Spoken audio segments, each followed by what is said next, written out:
घर में अफरा-तफरी का माहौल था।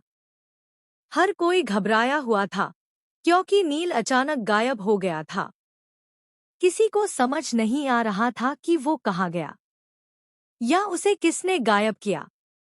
अनु की आंखों में डर साफ झलक रहा था, जबकि आर्यवर्धन खुद को शांत दिखाने की कोशिश कर रहा था, लेकिन अंदर ही अंदर वो भी टूट रहा था। ये कोई साधारण मामला नहीं है, आर्यवर्धन ने गंभीर आवाज में कहा।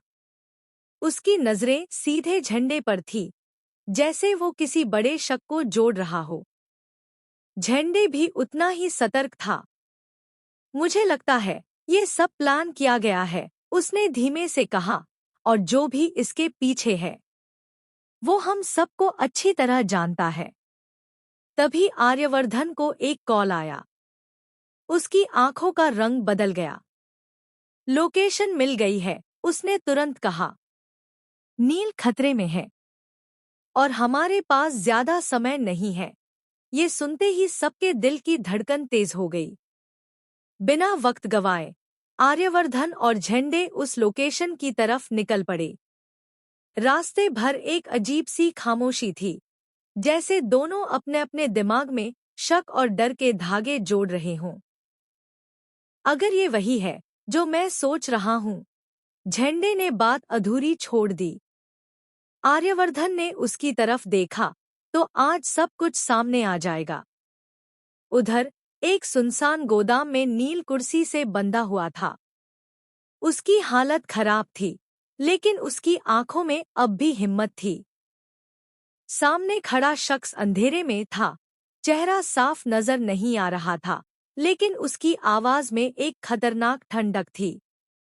तुम्हें यहाँ लाना जरूरी था, उसने कहा, क्योंकि अब खेल अपने आखिरी मोड़ पर है। नील ने हिम्मत जुटाकर कहा, तुम जो भी हो बच नहीं पाओगे। उस शख्स ने हल्की सी हंसी हंसी, बचने की चिंता मुझे नहीं, तुम्हें करनी चाहिए। तभी बाहर गाड़ी रुकने की आवाज आई। आर्यवर्धन और झंडे पहुंच चुके थे। दोनों ने एक दूसरे की तरफ देखा। ये पल बहुत अहम था। उन्होंने धीरे से अंदर कदम रखा। अंदर घुसते ही माहौल और भी खतरनाक हो गया। नील, आर्यवर्धन ने जोर से आवाज लगाई। नील ने सिर उठाया, उसकी आंखों में उम्मीद चमक उठी। आर्य, उसने मुश्किल से कहा। अचानक वो रहस्यमयी शख्स सामने आया। जैसे ही रोशनी उसके चेहरे पर पड़ी, सब दंग रह गए। तुम? आर्यवर्धन की आंखें फैल गईं।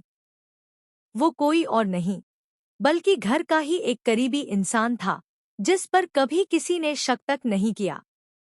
सरप्राइज, उसने ठंडी मुस्कान के साथ कहा। तुम लोग हम